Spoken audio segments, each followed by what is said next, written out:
What we saw on Tuesday, as terrible as it is, could be minuscule if in fact God continues to lift the curtain and allow the enemies of America to give us probably what we deserve.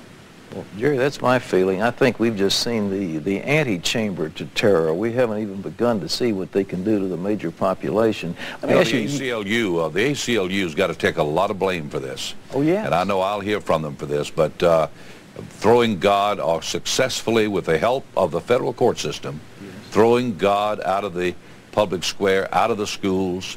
The abortionists have got to bear some burden for this, because God will not be mocked, and when we destroy 40 million little innocent babies, we make God mad. I really believe that the pagans and the abortionists and the feminists and the gays and the lesbians who are actively trying to make that an alternative lifestyle, the ACLU, People for the American Way, all of them who tried to secularize America, I point the finger in their face and say, you helped this happen.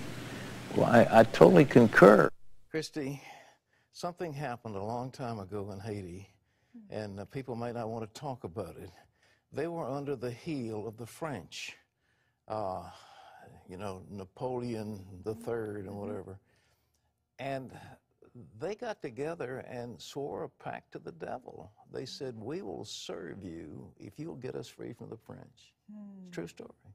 And so the devil said, okay, it's a deal. And they kicked the French out. You know, the Haitians revolted and got themselves free.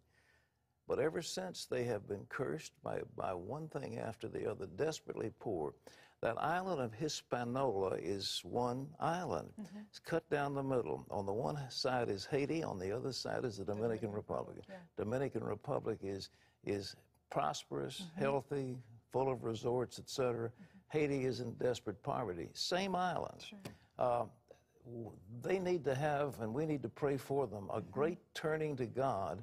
And out of this tragedy, I'm optimistic something good may come. But right now, we're helping the suffering people, and the suffering is unimaginable. Absolutely, Pat.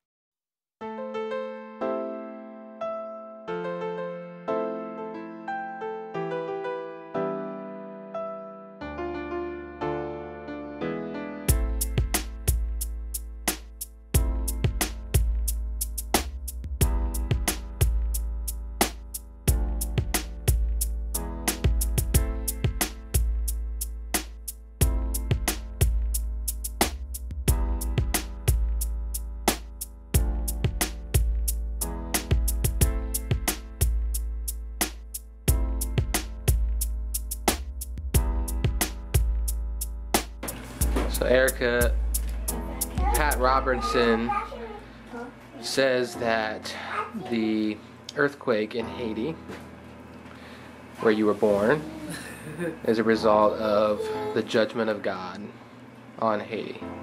What is your response to that statement? All right.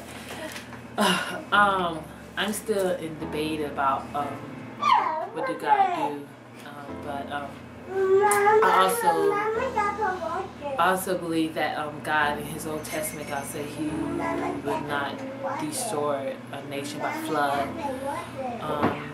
and water. So I don't think God, the earthquake is cause of because Haiti was cursed. I don't think that God would do that. God judgment, that God would destroy a massive amount of people.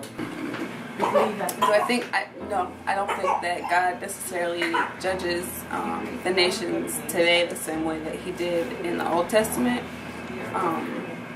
But I think that we have a lot of natural consequences to our sin and sin that's in the world. So I think that natural disasters and stuff that happen today and the political stuff and wars and everything that are happening is part of our sin and sinful nature. Does God still judge the nations? I take that as a no.